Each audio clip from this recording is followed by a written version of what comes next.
Queridos, vamos abrir a escritura no Evangelho de Mateus, capítulo 3. Eu vou ler aqui do versículo 1 até o versículo 12, ainda que nós não venhamos abordar toda essa porção, mas vamos ler o texto, né? E vamos permitir que Deus nos fale o que Ele deseja nos falar. Mateus capítulo 3, versículo do 1 até o 10, ou melhor, até o 12. Diz assim: Naqueles dias apareceu João Batista pregando no deserto da Judéia e dizia: Arrependei-vos, porque está próximo o reino dos céus. Porque este é o referido por intermédio do profeta Isaías: Voz do que clama no deserto, preparai o caminho do Senhor, endireitai as suas veredas. Usava João vestes de pelos de camelo e um cinto de couro. A sua alimentação eram gafanhotos e mel silvestre.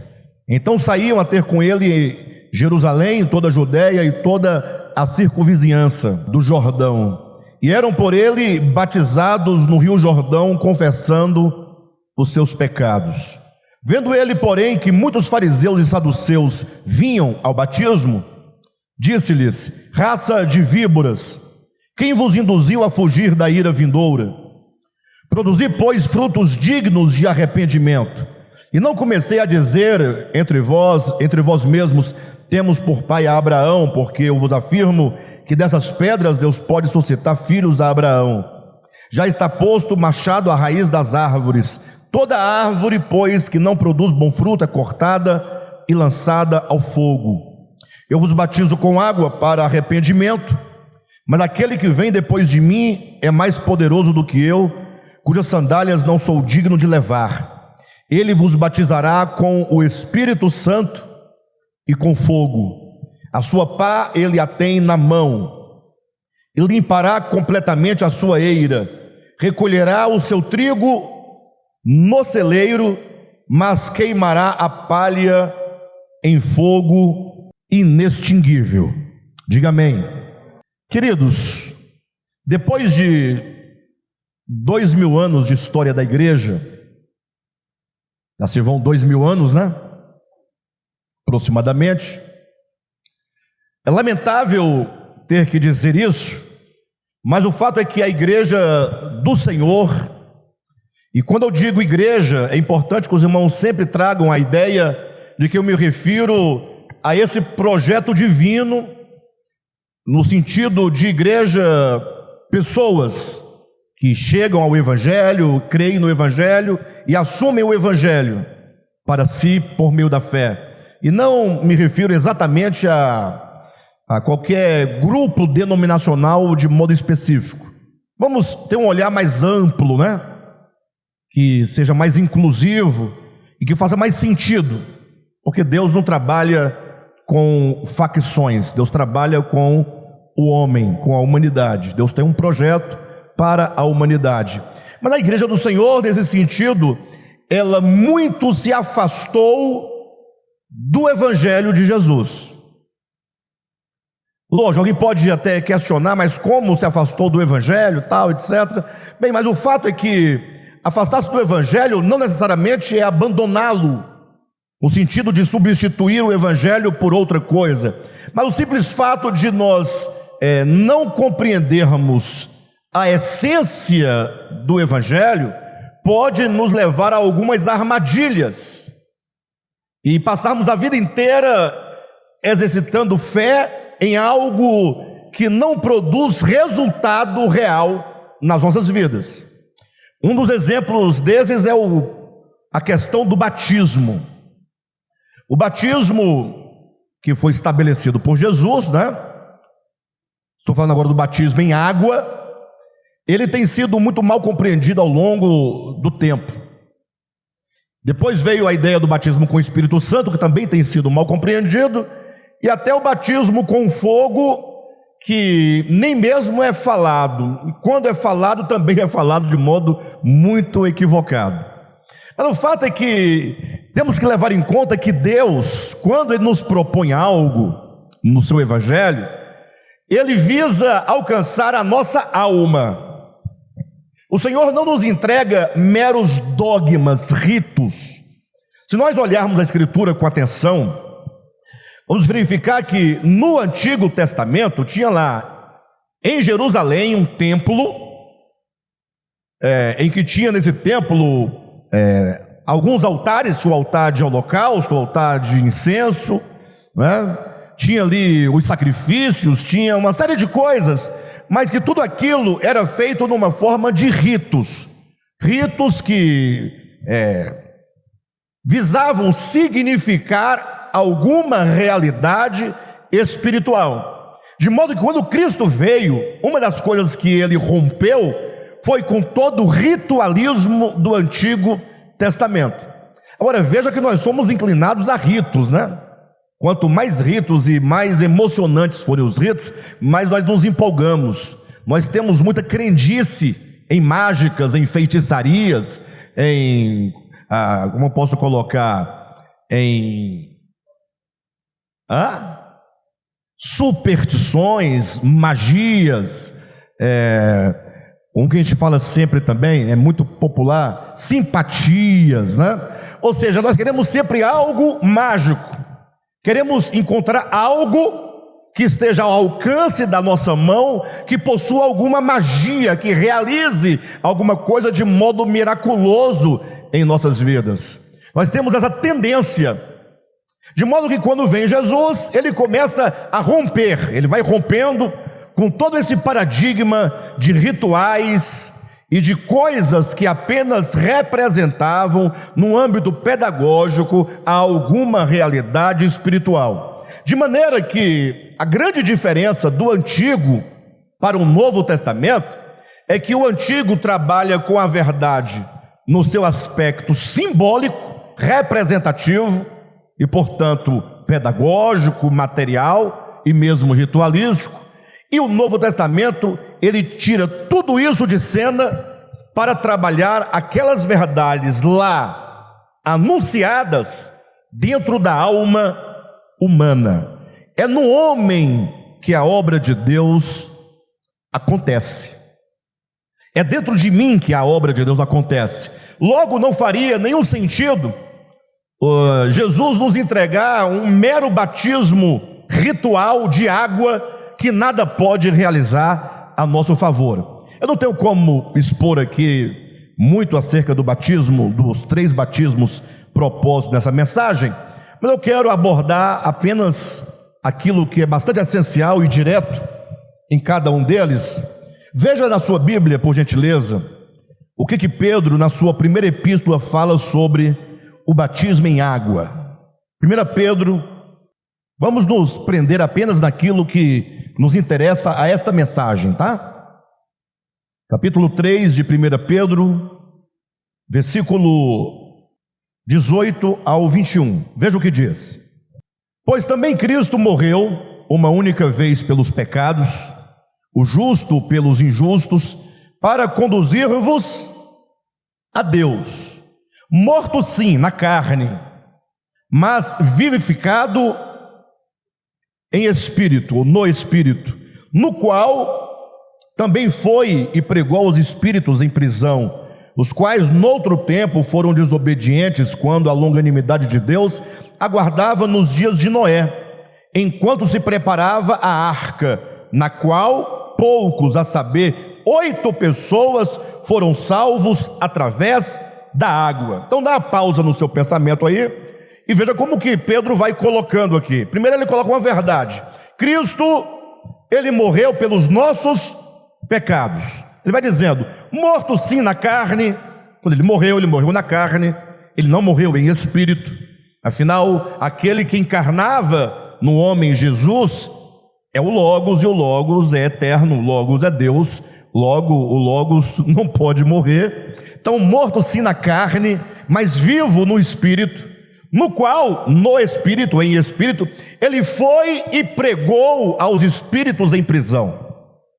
E aí Pedro começa a dizer quem eram esses espíritos em prisão. Ele diz, aqueles que noutro tempo foram desobedientes, lá na época de Noé, quando Noé preparava a arca e pregava a eles acerca do dilúvio, do juízo iminente, etc.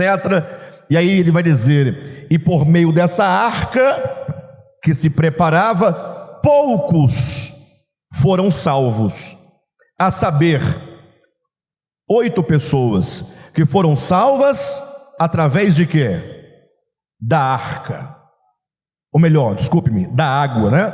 Ou seja, na arca, a arca passando por entre as águas. Então, temos aqui uma imagem, uma figura. Então, imagine vocês: Noé, sua mulher, seus 3 filhos, suas 3 noras e aquele tanto de animais.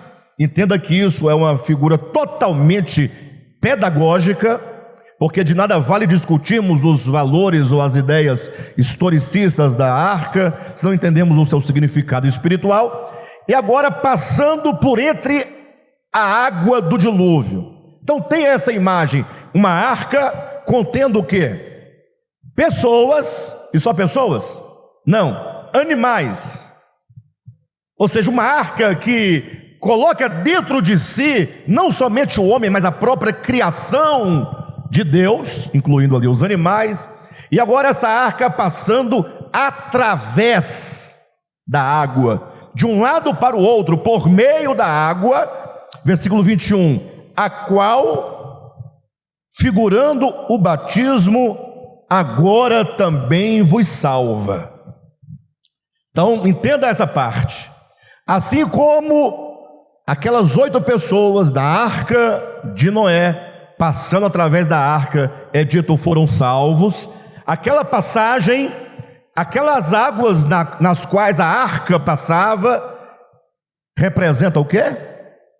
O que diz na sua Bíblia? Como é que diz? A qual, figurando, essas águas nas quais passa a arca, é uma figura, figurando o batismo.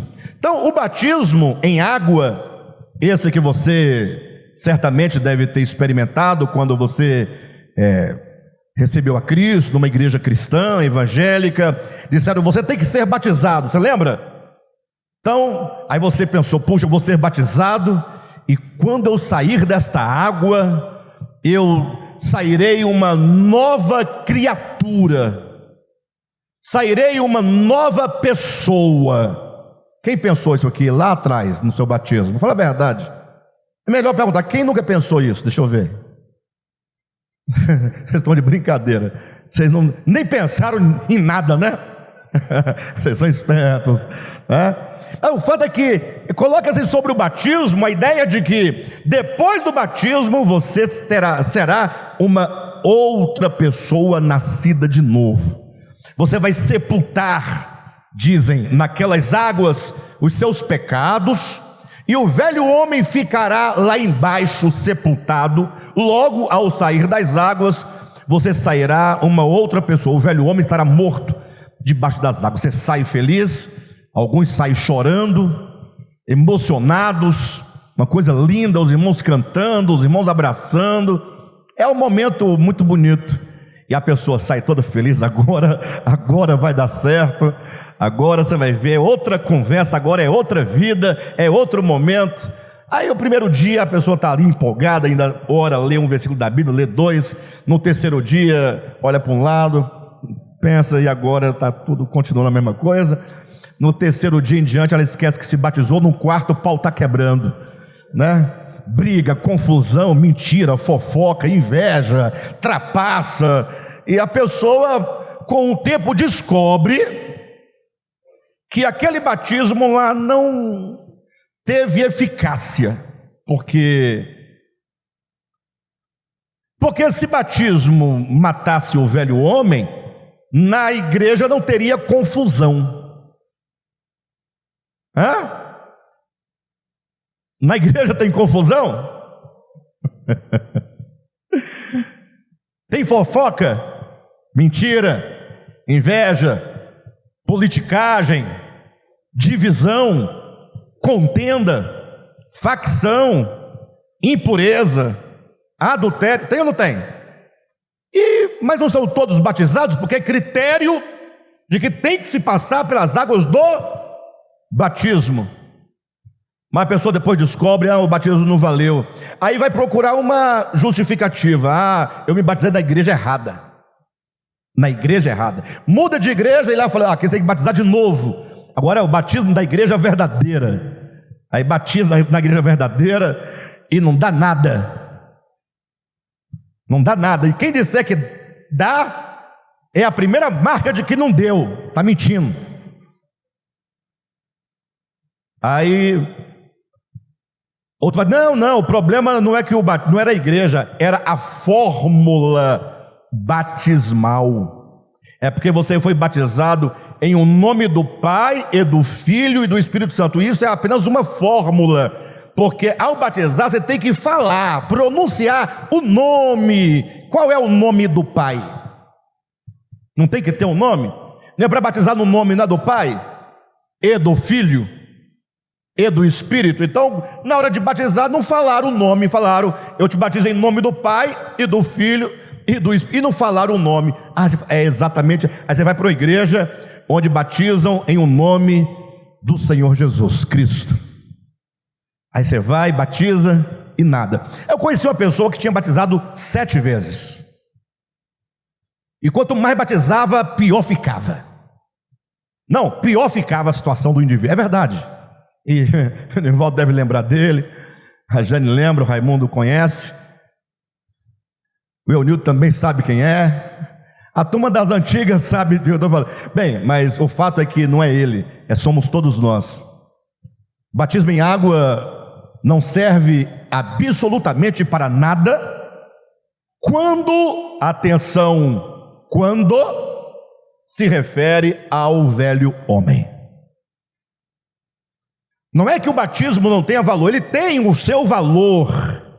O problema é que quando você coloca o batismo em água no lugar errado, ele não pode produzir os efeitos que ele não prometeu realizar. O batismo em água, ele só pode realizar aquilo para o qual ele foi entregue. E olha o texto, portanto, a qual, figurando o batismo, agora também vos salva. Está aí, pastor, nos salva. Nós somos salvos. Mas calma, cuidado quando você lê uma palavra, porque uma palavra pode ter muitos significados e muitas aplicações. Quando diz, a qual também vos salva, vírgula. Aí vem agora um trechinho explicativo. Não sendo, ele salva, mas não sendo, em outras palavras, o batismo não é, o batismo em água não sendo a remoção. O batismo não significa remoção da imundície de quê?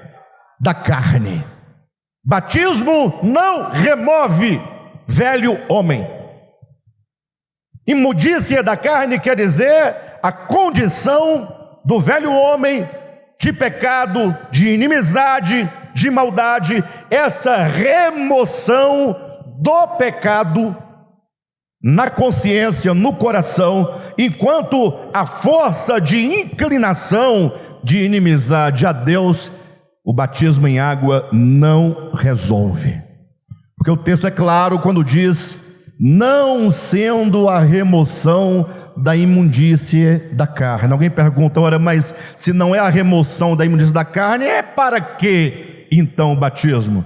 Aí vem o texto que explica, mas refere-se à indagação de uma boa consciência para com Deus por meio da ressurreição de Jesus Cristo. O batismo em água, ele está vinculado à boa consciência, é a sua consciência. O batismo é para o homem, o introduz num novo momento em que agora, compreendendo o Evangelho, ele é batizado para demonstrar que ele agora exerce a sua fé no Cristo crucificado. Logo agora ele sabe que ele pode descansar em Deus porque ele está no caminho da salvação orgânica. Então, o batismo em água, ele trata com a nossa consciência. Tanto é que você vai observar o texto que nós lemos aqui, quando diz: naquele tempo apareceu João Batista, no deserto da Judéia, chamando as pessoas para o batismo de arrependimento, dizendo-lhe: arrependei-vos, porque é chegado o reino dos céus. Ou seja, imagina só, João Batista é enviado, ele fala: pessoal, o reino está chegando, o reino é chegado, o Cristo é chegado, e vocês têm vivido uma vida totalmente para si mesmos, não vou falar nem dissoluta, mas uma vida, vocês têm que agora voltar o coração para o Messias. Se voltar para Ele, precisa se arrepender, e entenda arrependimento enquanto mudança de mente, voltar a face e o coração para Deus. Então, quando a pessoa ia ao batismo de água de João Batista, o batismo de arrependimento, ela estava apenas dizendo: eu estou me voltando para o Messias. E aqui começa uma história de relacionamento e de experiência com o reino de Deus. Portanto, tratando-se do batismo em água, não há problema nenhum nisso. O batismo não salva ninguém, batismo em água não é sacramento, batismo em água não é a remoção da imundícia da carne, batismo em água não é morte do velho homem, batismo em água é batismo em água, e representa apenas, ele é realizado apenas para tratar com a questão da sua consciência em relação a Deus. Agora, há um batismo que aquele batismo em água, ele representa, ele aponta para uma necessidade que nós temos de experimentar uma união. O batismo em água, ele aponta para a união daquele que recebe o batismo juntamente com Cristo na sua morte e na sua ressurreição. Abra sua Bíblia em Romanos, capítulo 6, versículo 1. Que diremos, pois? Permaneceremos no pecado para que seja a graça mais abundante? De modo nenhum. Como viveremos ainda no pecado, nós os que para ele morremos? Ou porventura ignorais que todos nós que fomos batizados em Cristo Jesus, fomos batizados na sua morte? Fomos, pois, sepultados com ele na morte pelo batismo, para que, como Cristo foi ressuscitado dentre os mortos, pela glória do Pai, assim também andemos nós em novidade de vida. Porque se fomos unidos com ele na semelhança da sua morte, certamente o seremos também na semelhança da sua ressurreição. E aqui é Paulo dizendo exatamente do batismo quanto a sua realidade espiritual. O batismo em água é apenas um procedimento que trata com a nossa consciência. Agora, esse batismo em água, ele fala de uma necessidade que nós temos de nos unirmos a Cristo quanto à sua morte e na sua ressurreição. Tanto é que o texto é claro, coloca lá no versículo 3, que Paulo vai dizer que nós que fomos batizados nas águas, fomos batizados na sua morte. Não é isso que diz aí? Não é isso que diz, pessoal? Leia novamente. Ou porventura ignorais que todos nós que fomos batizados nas águas, fomos batizados na sua morte? É em Cristo? Não é nas águas? Então veja que Paulo está dizendo do batismo em que nós somos batizados em Cristo. Quando nós fomos batizados nas águas, nós fomos batizados nas águas. Agora, aquele batismo, ele está dizendo, isso é um símbolo, isso aponta para uma necessidade que todos nós que cremos no Evangelho temos de ser agora, organicamente, cada um de nós ter uma experiência pessoal de sermos batizados em Cristo, no que diz respeito à sua morte e no que diz respeito à sua ressurreição. Agora pensem comigo, porque a palavra batismo, ela tem sido tão usada de modo ritual, que vai perdendo o seu significado. Batismo, se lembra do batismo, do rito, das águas, dos hinos, etc. A palavra batismo, ela quer dizer imergir, literalmente. Eu dizia que na semana passada, e você pode fazer o teste, quando você quiser pesquisar uma palavra bíblica, você procure pesquisar aquela palavra, se o texto é em grego, procure no vernáculo grego, no grego koiné, no grego popular, no grego do povo, não num dicionário bíblico. No dicionário bíblico as palavras elas vêm carregadas de sentido teológico. Perfeito? A palavra batismo ela quer dizer literalmente imergir, mergulhar, introduzir. Então toda vez que lhe vier à mente a ideia de batismo, pense, mergulhar, sepultar, imergir, introduzir. Sempre que vier a palavra batismo, pensem nesse sentido. Então agora o Paulo está dizendo, ora, nós somos batizados em Cristo. Nós somos o quê? Mergulhados em Cristo. Mas em que sentido mergulhados em Cristo? Em Cristo na sua morte. Quando Cristo morreu na cruz, Ele estava ali morrendo, colocando fim à velha humanidade, colocando fim à velha criação. Ele estava fechando a cortina da história do velho homem para inaugurar um novo momento. Então o batismo, ele fala de uma realidade espiritual, de uma necessidade que nós temos de sermos unidos a Cristo na sua morte. Cristo morreu, logo eu preciso ser imergido em Cristo, introduzido em Cristo na sua morte. Então Cristo morreu, nós morremos com Ele. Cristo foi sepultado, nós somos o quê? Sepultados com Ele. Esse é o sentido que Paulo vai imprimir nas suas epístolas, todas as vezes em que ele fala em Cristo.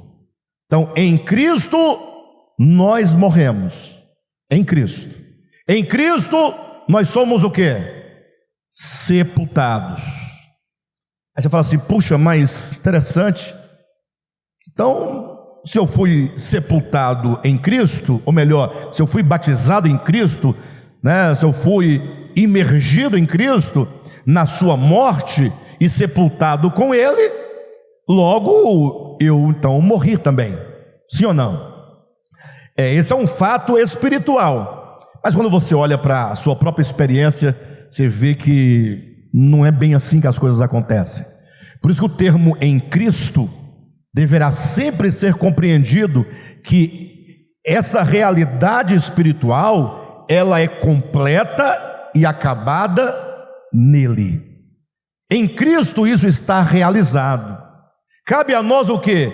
Experimentarmos essa união, o que vai requerer, pelo menos a princípio, toda essa nossa existência. Enquanto estamos aqui, devemos ouvir e obedecer as palavras do apóstolo Paulo, quando diz em Colossenses capítulo 3, versículo 5: fazei, pois, morrer a vossa natureza terrena.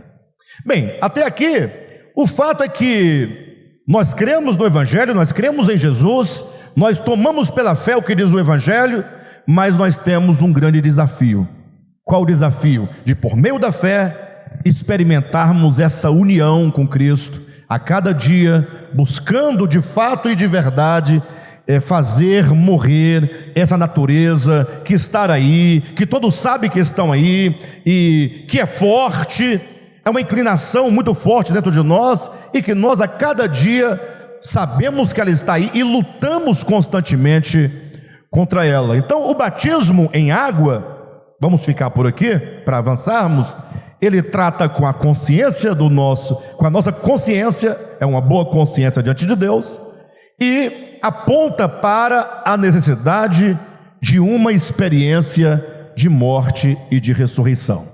É apenas um batismo que nos introduz num novo caminhar, numa nova experiência. Poderíamos dizer, teoricamente, que o batismo sinaliza esse novo caminho. A vida cristã é uma caminhada. O batismo, ele te coloca nesse caminho novo, nesse início, em que você agora tem um longo caminho para trilhar para frente. Bem, mas a Bíblia também fala de um outro batismo, chamado o batismo com o Espírito Santo. E é um outro batismo também muito mal compreendido, porque por um lado, alguns falam, não, todos são batizados com o Espírito Santo, só dizem apenas isso e mais nada. Já outro grupo fala, não, o batismo com o Espírito Santo é quando nós oramos pelos irmãos e ali o Espírito Santo desce sobre as pessoas e as pessoas ficam falando em outras línguas e etc. Eles falam isso a partir de Atos capítulo 2, ali do Pentecostes, né? Onde ocorreu a primeira manifestação do batismo com o Espírito Santo. Nós tínhamos muita coisa a dizer aqui sobre batismo, mas vamos pegar apenas o texto que nos fala o que é de fato o batismo com o Espírito Santo. Vamos lá? Abra sua Bíblia em 1 Coríntios, capítulo 12, versículo 12 de 1 Coríntios.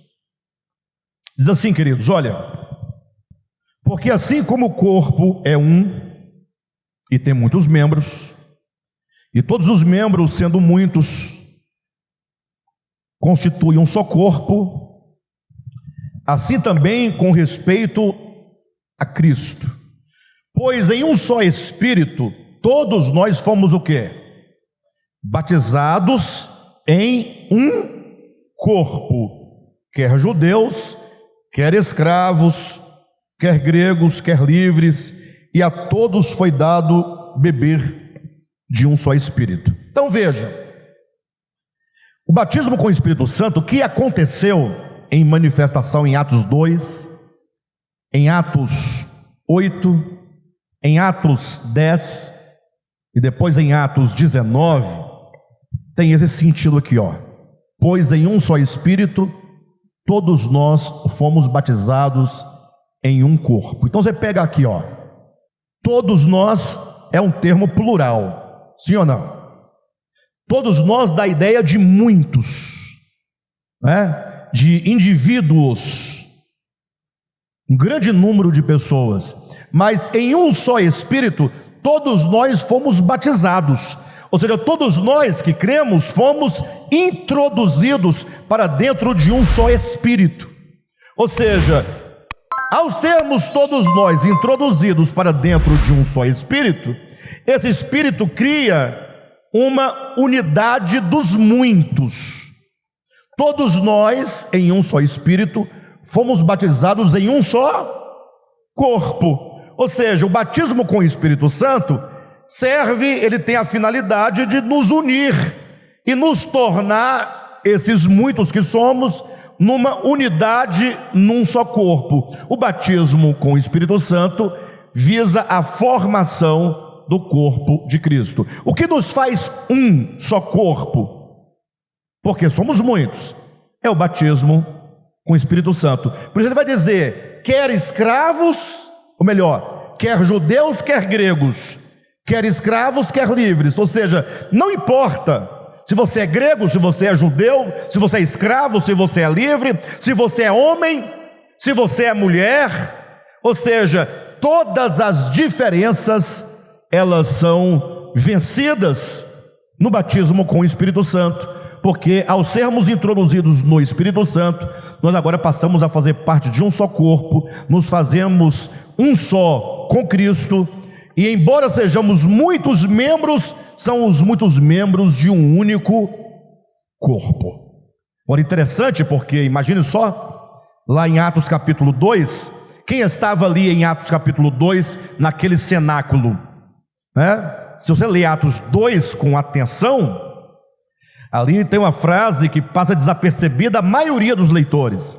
Lá diz assim, olha, estavam pois reunidos homens, judeus vindos de todas as partes da terra. Ou seja, aqueles muitos que estavam ali, aqueles 120, eram judeus, todos de Atos 2 eram judeus. Judeus que vieram do Ponto, da Ásia, da Capadócia, de tal lugar. Todos aqueles nomes de nações que ali estão em Atos 2, eram de fato nações, mas fala que aqueles que estavam ali eram judeus vindos daquelas nações. Atenção, não eram os gregos, né? A palavra gregos naquele tempo era aplicada não somente ao grego da Grécia, mas a qualquer pessoa que não fosse judeu. O mundo judeu e gentílico, os gentios eram os gregos, chamados de gregos de maneira grosso modo, por causa do império grego, né? De toda a influência que a Grécia tinha tido sobre o mundo de então, que é chamado mundo helênico. O fato é que agora, aqueles que estavam ali em Atos 2, recebendo aquela manifestação do batismo do Espírito Santo, eram todos judeus, né? Coloca lá para mim, Henrique, por favor, Atos capítulo 2, só para deixar isso claro para os irmãos. Vocês vão entender por que eu estou aqui gastando tempo neste ponto.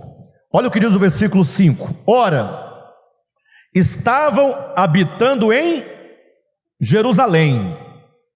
Por que estavam habitando? Ora, porque a festa durava 7 dias. Então, os judeus iam à festa da Páscoa, iam à festa, né, do dia da expiação. Neste caso, eles foram à festa de Pentecostes. A festa durava 7 dias. Eles habitavam em Jerusalém, em cabanas, por 7 dias. Quem estava habitando em Jerusalém naquele tempo? Homens piedosos, ou melhor, ora, estavam habitando em Jerusalém judeus, vírgula, homens piedosos, vírgula. Homens piedosos é um aposto explicativos.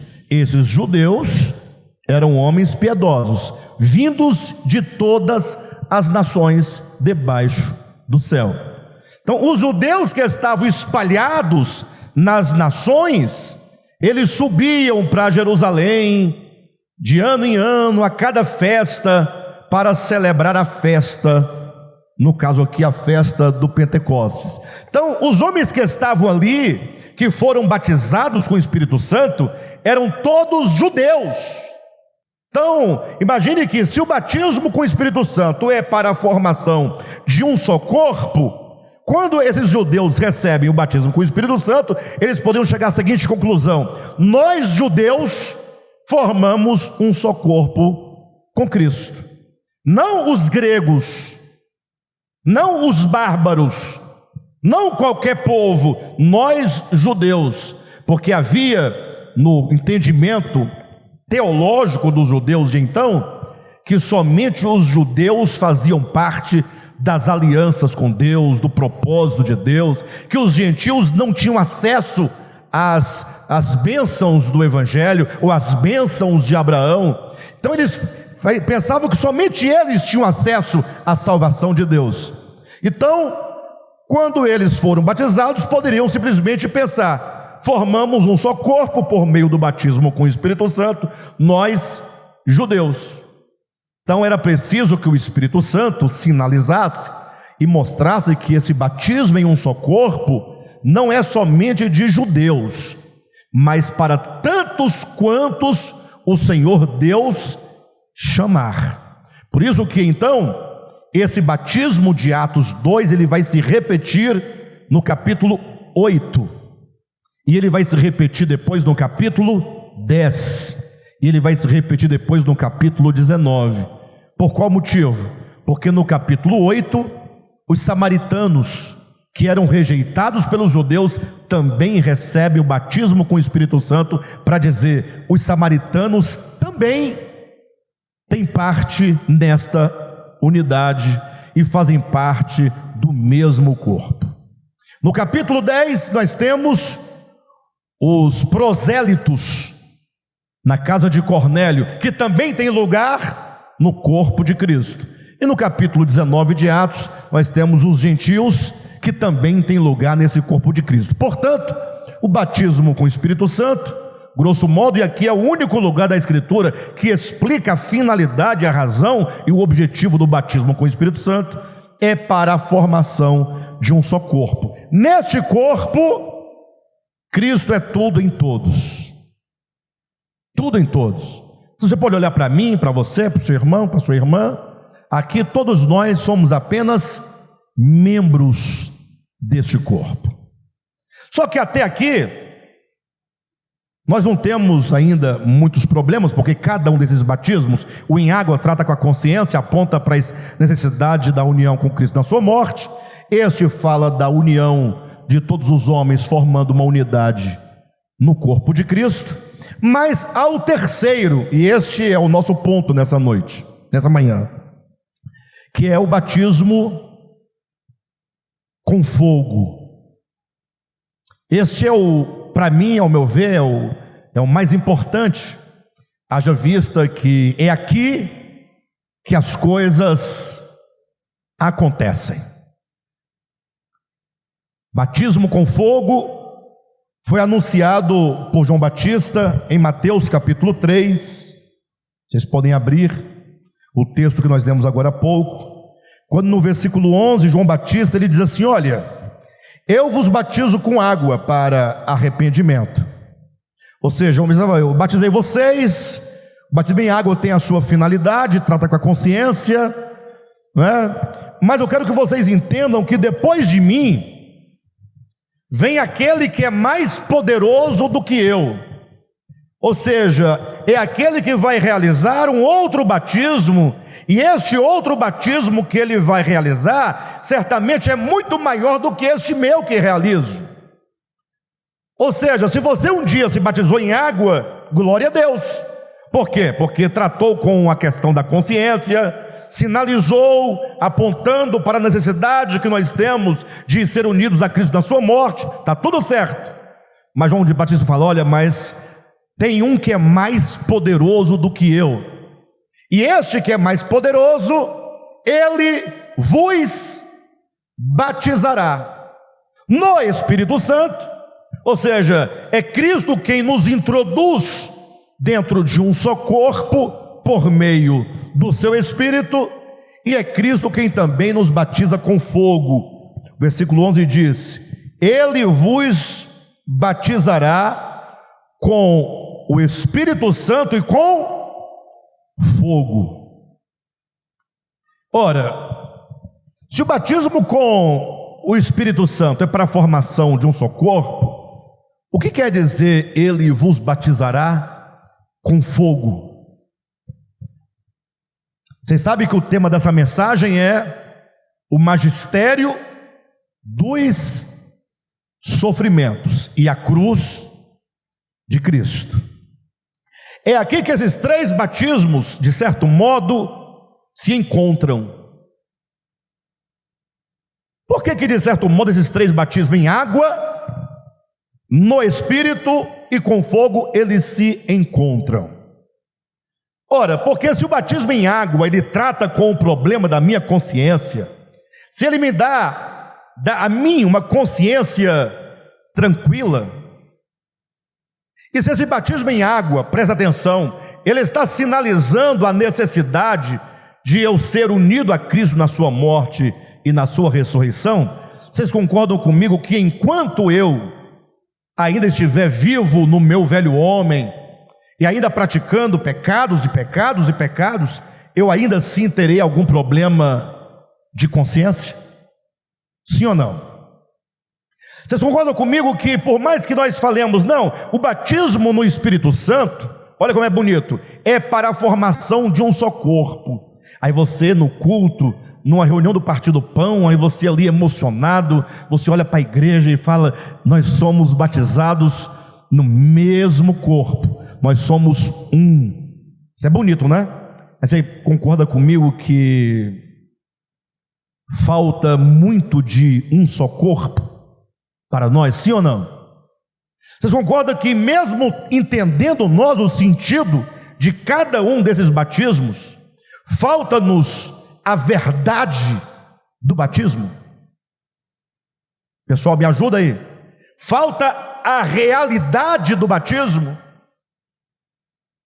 Nós podemos nos esforçar ao máximo para realizarmos as nossas reuniões coletivas, etc., mas as divisões encontram-se aqui dentro.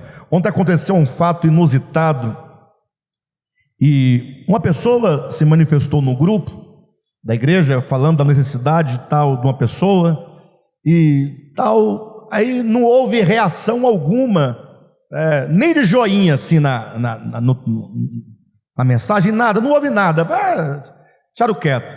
A pessoa ficou assim, puxa, que coisa, né? Mandou um áudio para mim, pastor, desculpa eu ter mandado tal, aquela mensagem. Aí eu respondi, não, fique tranquilo, é assim mesmo. Aí uma das coisas que eu ia responder, acabei não respondendo, que seria mais ou menos aqui. Aí eu respondo para todo mundo, que fica fácil de entender. O Devap, ele prega o amor, não prega? E é verdade. Não há hipocrisia no Devap, nenhuma. Agora, o fato de um ministério pregar o amor de Cristo na sua plenitude, não significa que cada um de nós membros vivamos este amor. Não significa isso. Lógico, nós temos que pregar a verdade. Agora, o quanto dessa verdade já me ganhou é outra coisa, é uma outra história. A verdade do Evangelho não pode ser posta em dúvida, porque o pastor Alexandre não vive à altura do Evangelho que ele prega. O Evangelho de Deus e a verdade de Deus não se torna menos verdade pelo fato de eu não vivê-lo. Então, existem as realidades espirituais que são consumadas em Cristo e que cabe a cada um de nós agora procurar uma experiência dessa realidade espiritual. Qual é o nosso grande desafio em relação a tudo aquilo que nós temos ouvido e aprendido no Devap? Buscar a experiência das realidades espirituais. Senhor, eu preciso de tocar e experimentar a realidade espiritual do partir do pão. Irmãos, em nome de Jesus, olhem para mim. Nós estamos morrendo. O que significa isso? Nossa vida está passando. Cada dia vivido é menos um dia que temos para viver. É óbvio, né? Se é vivido, é menos um. Agora, o fato é que Deus nos dá a graça de entender, de conhecer, de compreender o Evangelho. Então nós temos que buscar essa experiência a cada dia, fazer valer a nossa fé, fazer valer a nossa igreja, fazer valer a nossa reunião, fazer valer as mensagens ministradas, fazer valer o tempo que nós gastamos aqui. Ou seja, por que nós estamos aqui? Tanta coisa para ser feita, sim ou não? Então é entender o que nós estamos buscando: instrução, compreensão, iluminação, ser trabalhado pelo Espírito Santo, para que nós venhamos a experimentar as realidades espirituais. Você pode fazer tudo o que exteriormente um crente faz.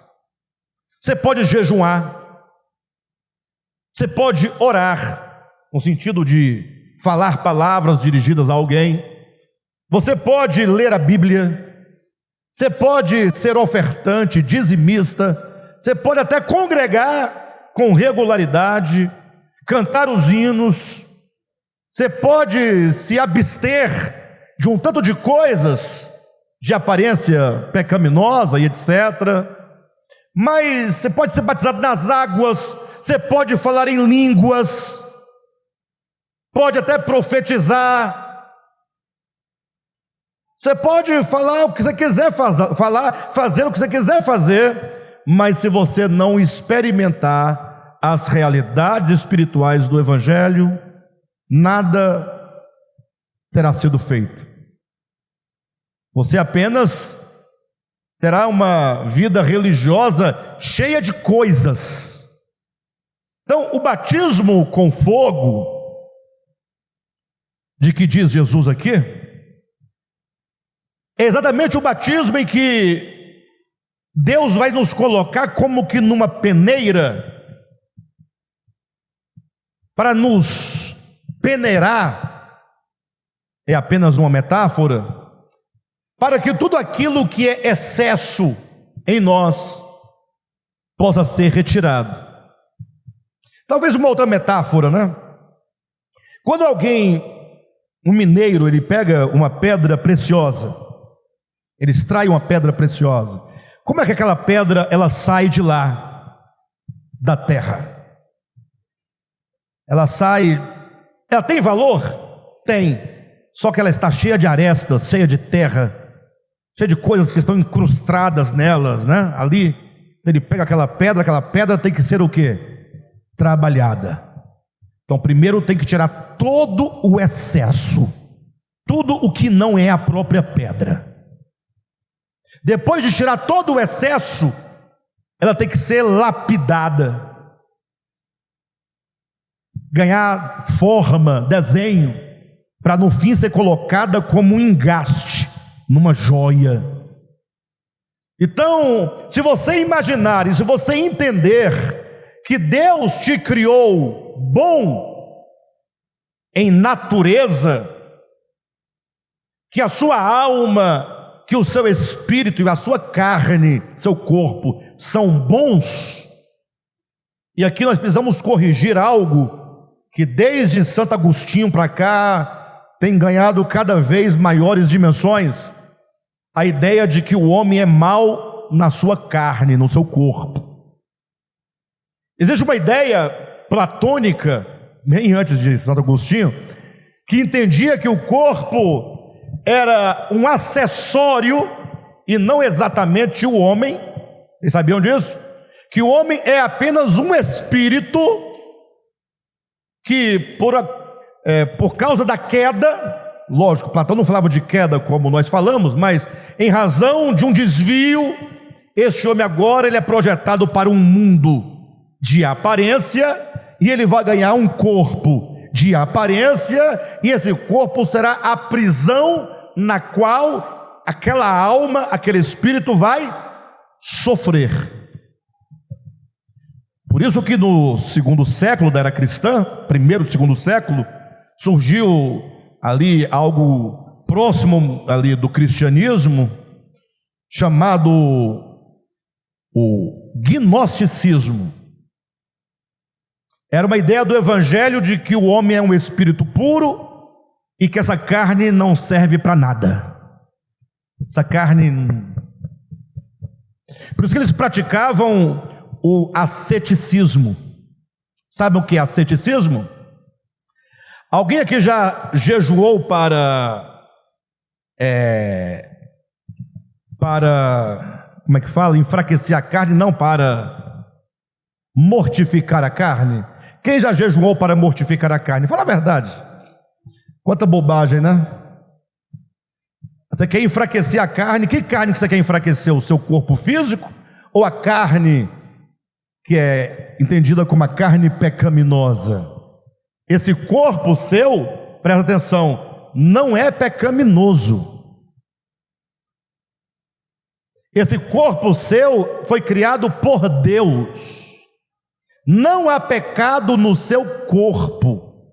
Pastor, mas a Bíblia diz que a carne é pecaminosa, que a carne para nada serve, que a carne é, porque a Bíblia vai usar esse termo carne, né? Sarkis do grego, para se referir simbolicamente à inclinação pecaminosa da alma, não é ao corpo físico. Não é ao corpo físico. Tanto é que Cristo é pecador, e o verbo se fez o quê? Fez carne, se fez corpo, se fez humano, se revestiu de humanidade. Então quando a Bíblia fala carne, não se refere a essa carne aqui não, ó. Cuidado, se refere à inclinação pecaminosa das faculdades da nossa alma. Por isso a Bíblia fala, a carne milita contra o espírito. Será que essa carne sua, esse corpo seu, milita contra o seu espírito humano? Não faz sentido, faz? Então, você foi criado bom. Quem disse que Deus criou o homem bom? Quem foi que disse isso? Ah, isso é coisa da nova era. Não, foi Deus que disse, né? Primeiro o texto bíblico fala, e viu Deus que tudo que ele criou era muito bom. Então, o homem, em natureza, ele é bom, porque foi criado por aquele que é bom. O homem procede de Deus. Aí, por que o homem é mau se ele é bom?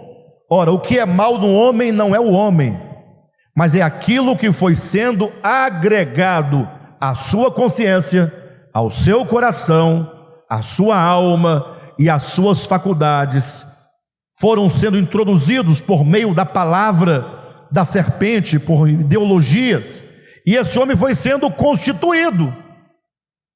Se você olhar para a sua experiência humana, você vai ver que você, em termos psicológicos, você já foi muitos, já mudou de ser, não de ser natureza criado por Deus, mas você já foi talvez mentiroso, hoje você não mente mais, você conseguiu vencer.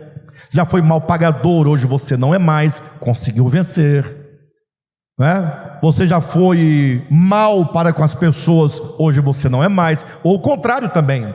O fato é que em natureza, espiritual e corpo, nós somos bons. O que tornou o homem mau e faz o homem mau é o pecado. O pecado não é uma essência, não é uma coisa. O pecado é um estado de consciência, é um estado de inimizade contra Deus, inimizade ao bem. Então, quando você olha para o homem, você vê um agregado de coisas difíceis de você separar o Josué da sua maldade. Um exemplo, viu, Josué? Tem maldade não, só tem bondade. Mas se tem, é pouquinho, não é? É por isso que nós olhamos para as pessoas e nós medimos elas a partir do quê? Do que elas são ou do que elas aparentam ser? Nós medimos as pessoas pelo que elas falam, pelo que elas fazem, e não olhamos o homem criado à imagem e semelhança de Deus. Mas como esse homem ele está cheio de coisas dentro dele, de coisas imundas dentro dele, este homem precisa de ser o quê? Purificado, de ser mudado, de ser lapidado. Todas as coisas excessivas dentro do homem precisam de ser tiradas dele. Olha o texto de base que nós lemos, como que torna clara essa questão para nós. Capítulo 3 de Mateus, versículo 11, lá no finalzinho, quando diz: Ele vos batizará com o Espírito Santo e com fogo. Versículo 12: A sua pá ele a tem na mão. Então Jesus, o Cristo de Deus, aquele que é maior que João Batista, que nos batizará com fogo, ele traz da sua mão a pá e ele vai limpar completamente a sua eira. Ele vai limpar a sua eira. Vocês sabem o que é eira? Eira. Nem eira nem beira. Você sabe o que é eira? Ele vai limpar a sua eira. Vocês sabem o que é eira? O lugar onde se recolhe e se guarda o trigo chama-se eira. Então, o camarada vai lá, planta no seu campo o trigo, aí ele colhe o trigo todo, ele colhe o trigo e ele guarda esse trigo aonde? No celeiro, desculpe-me, celeiro é o lugar onde ele guarda, e no celeiro tem um espaço chamado eira, é onde ele pega agora o trigo e ele vai malhar o trigo, ele vai bater o trigo, ele vai tirar a casca do trigo. Quem já foi da roça aqui, que já plantou arroz, sabe que o arroz tem que ser batido para tirar a casca, sim ou não? Então a casca não é alimento. Então o trigo, quando ele vem dentro da casca. Então o trigo tem que ser malhado, tem que ser batido, e aquela casca tem que ser tirada do trigo. Quando diz, ele limpará a sua eira, ele diz assim, recolherá o trigo no celeiro, mas queimará o quê? A palha em fogo inextinguível. Então, se você entende que você é trigo, mas você é um trigo palhudo ou já sem palha? Pensa um pouco. Nós somos trigo, sim ou não? Mas nós temos ainda a palha do trigo. Esse trigo tem que ser batido, porque o que vai para o celeiro, que vai ser guardado no celeiro, é somente o trigo. A palha do trigo será queimada, porque não é alimento. Então o batismo com fogo, ele tem essa finalidade de tirar de nós o excesso, de tirar de nós a palha.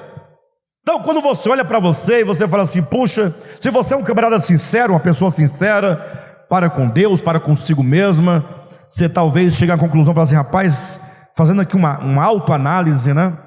Revendo a minha vida, minhas atitudes, meu viver, minhas relações, poxa, é complicado, né? Porque tem tanta coisa aí. Olhando para vocês, eu acho vocês tudo muito lindos, não é? Ninguém imagina aqui o que é a vida do outro dentro da sua casa. Ir visitar o irmão é a coisa maravilhosa do mundo. Chega lá, o irmão tomou banho, ele limpou a casa, ele fez um cafezinho quente, comprou uma Coca-Cola gelada, comprou pão de queijo, os meninos tomaram banho, estão lá dentro caladinho, tudo está em ordem para receber a visita. Agora chega de surpresa na casa dele. Na minha não vá não, viu? Não chegue na minha casa de surpresa, você vai se decepcionar, você não vai entrar. Brincadeiras à parte, entenda, a coisa mais feia do mundo é alguém chegar na casa do outro assim, do nada. É feio. A pessoa não estava te esperando, ela estava de um jeito ali. Aí você chega e vai entrando, e já vai sentando, e com aqueles ares de que não tem pressa de ir embora. Queridos, mas o fato é o seguinte, que chegando em casa de alguém, está tudo arrumadinho, você fala, puxa, mas que casal bonito, que filhos maravilhosos, que casa arrumadinha, cheirosa, maravilhosa. Vá morar com ele. Morar não, vai passar 4 dias num acampamento, num Devap Camp, dentro de um mesmo... do mesmo quarto, de um mesmo alojamento. Primeiro dia já está dando problema. Segundo dia, aquele fulano é folgado. Terceiro dia, falta voar no cabelo dele. No quarto dia, graças a Deus que acabou, vou para minha casa. É assim que somos.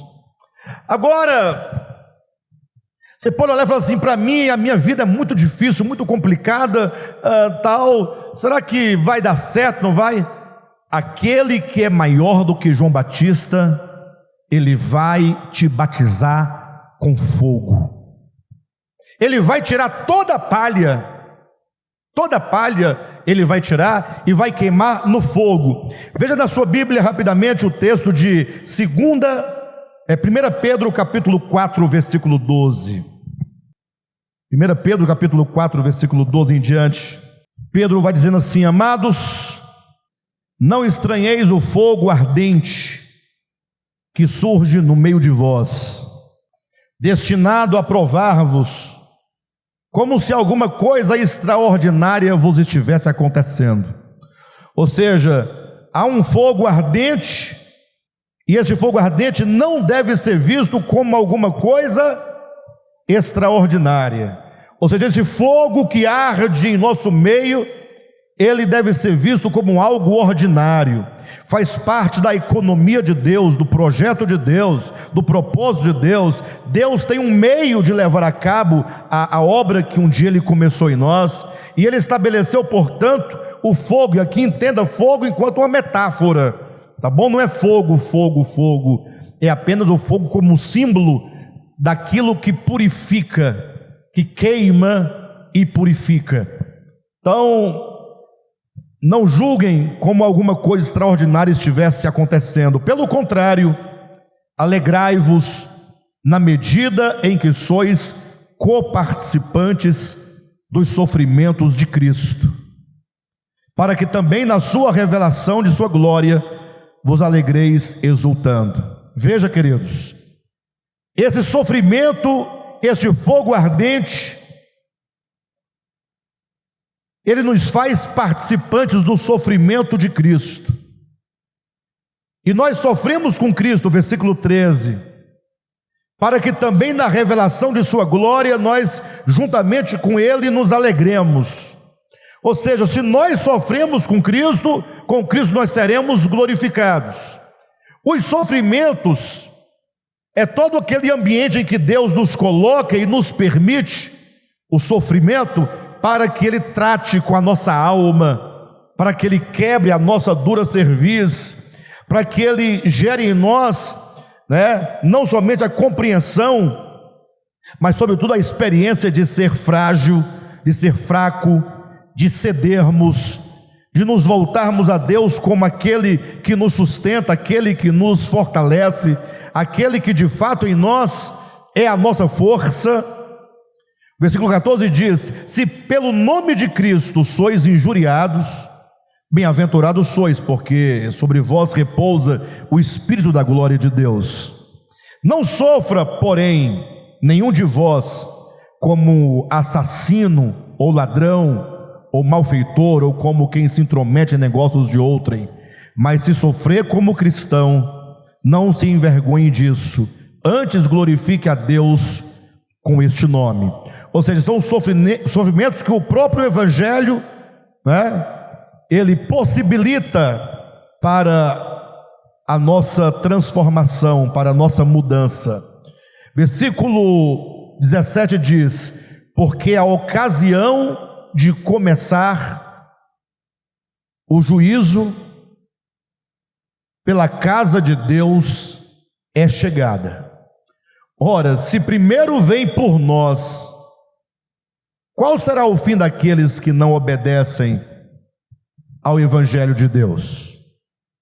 E se é com dificuldade que o justo é salvo, onde vai comparecer o ímpio? Sim, o pecador. Amados, observe o versículo 17. Porque a ocasião de começar o juízo.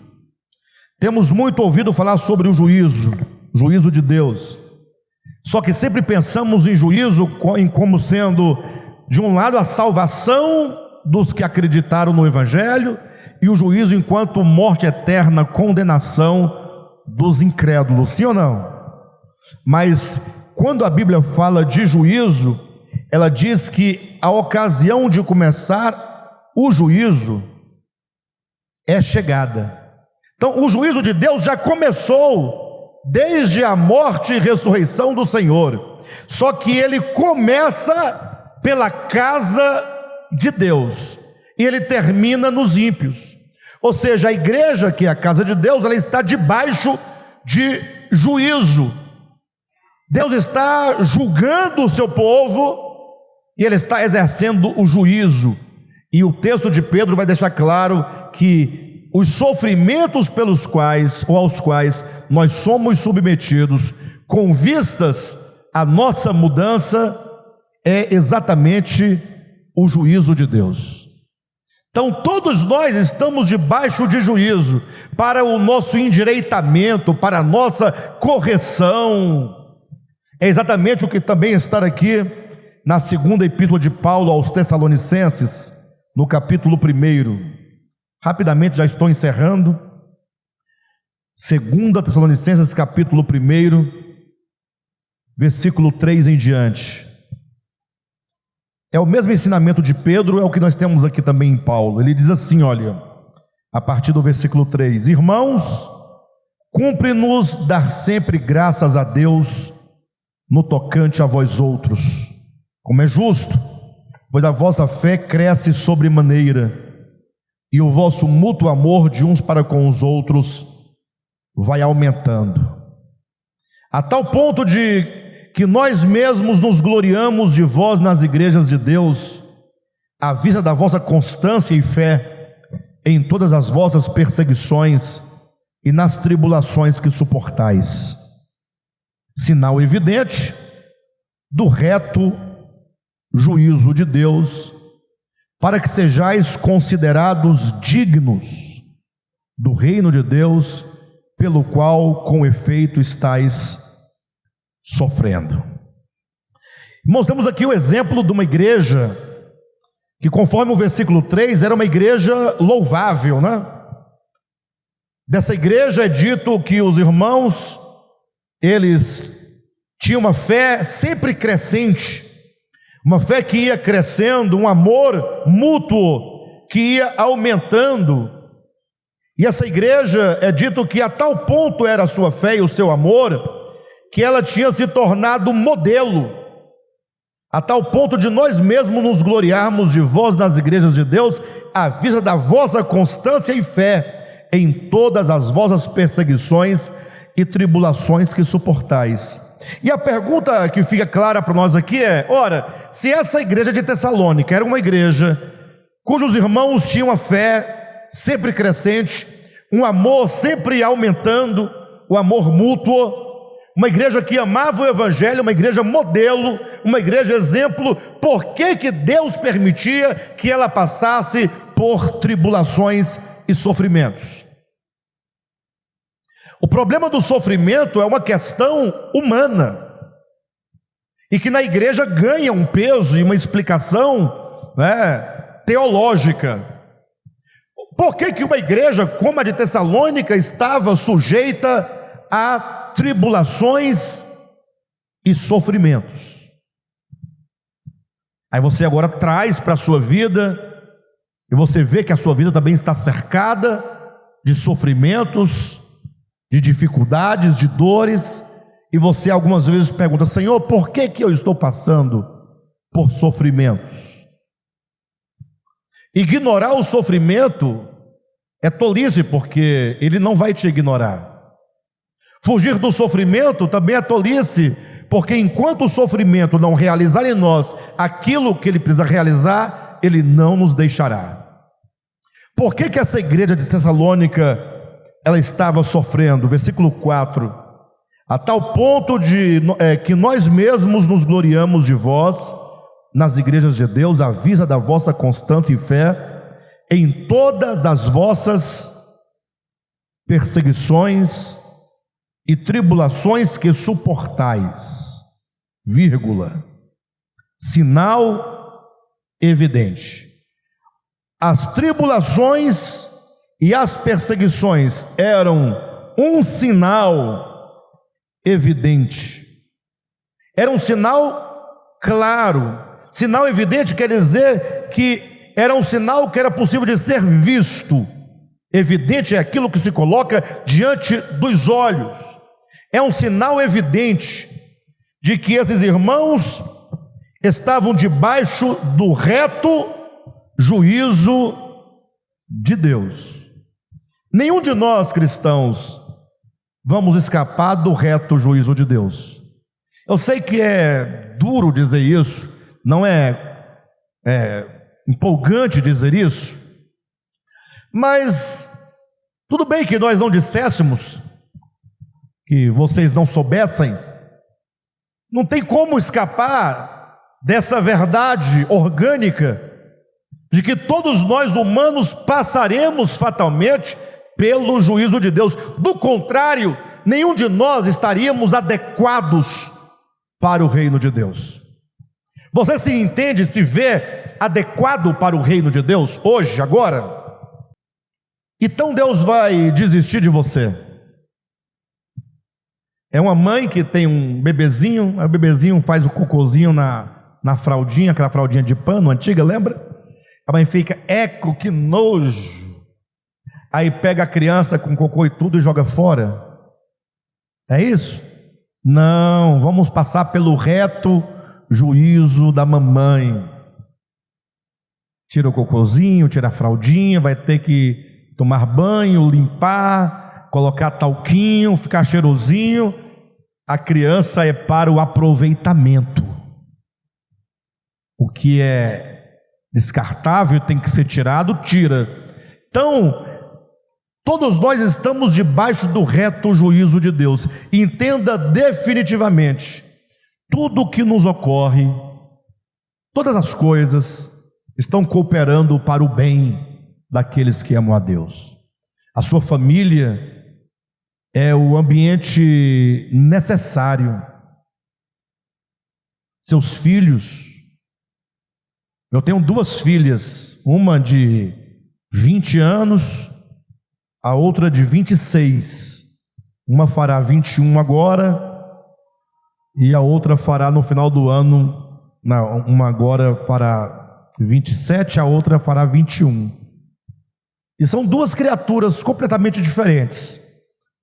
Olha para os seus filhos para vocês verem. E fala, mas Senhor, por que tem que ser assim esse menino? Por que tem que ser desse modo? É porque você precisa. Eles te ajudam a compreender melhor a você mesmo. São como espelhos onde você é refletido. Você pode se conhecer melhor. Deus sabe exatamente do que você precisa. Ele sabe exatamente qual é a área da sua vida que você precisa de melhoramento, de ajuste, de aperfeiçoamento, de salvação. A salvação de Deus, irmãos, não é um ato deliberativo de tirar de um lugar e levar para o outro, não. Salvação é conserto. Você está com um carro com o motor fundido e tal. O que você faz com ele? Tem que salvar o carro daquela condição de morte. Aí você vai levar, chega lá, o mecânico levanta a mão e fala assim: está salvo em nome de Jesus, já pode levar seu carro embora. Dá certo? Não. Salvação não é assim, está salvo, dá tudo. Não. Mas é pela graça. Você quer maior graça do que essa? Porque eu, como sou, olharia para vocês todos, inclusive para mim mesmo, e diria: tudo imprestável, taca fogo e vamos começar uma nova história. Faz um outro homem, né? O primeiro não prestou, deu isso aí. Faz um outro mundo, para Deus pegar essa terrinha com esse humaninho que tem aqui e acabar tudo. Mas dá muito trabalho ter que consertar a gente, irmãos. Requer muito tempo, é muita paciência, é muito amor e é muita graça. Graça não significa que é de qualquer modo, não. Graça quer dizer que Deus tem um amor tão grande por nós, que Ele fará tudo para nos consertar. Salvação é conserto, é mudança, é transformação, é santificação. Afinal, fomos criados à imagem de Deus e estamos sendo conformados à imagem do seu Filho primogênito. Ou seja, a salvação é algo que acontece dentro do homem e, portanto, o meio que Deus usa para realizar essa obra dentro de nós, porque, pensa comigo, quem já teve filho pequeno aí há 25 anos para trás, 30 anos, sabe como é que era antigamente. Antigamente o menino ia fazer uma coisa, o pai falava assim, não, e ponto final, e acabou. A vontade da criança era inexistente. Sim ou não? Nós pais achávamos que era a melhor maneira de criar os filhos. O tempo passa, vai mudando, a gente pensa que está se degradando, né? Porque os pais hoje não falam, o filho não obedece e tal. O filho hoje tem vontade, sempre teve. Nós que não sabíamos respeitar o outro ser humano que estava do outro lado, porque nós pais nos entendemos proprietários dos filhos. Marido se sente proprietário da esposa, esposa se sente proprietário do marido, e assim nós vamos usurpando as pessoas. Deus criou o homem livre, deu a ele o livre-arbítrio, e Deus respeita a sua vontade, e nunca Deus vai usurpar a sua vontade, porque do contrário Ele não teria dado.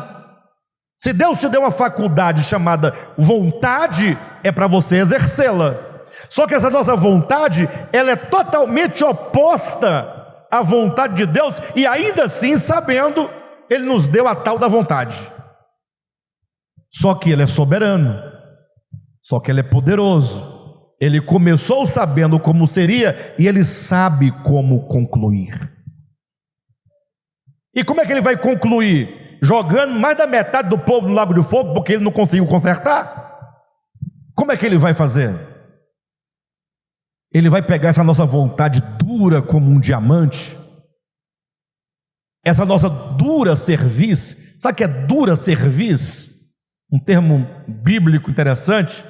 Fala da coluna cervical, que não se curva, não cede, não se rende.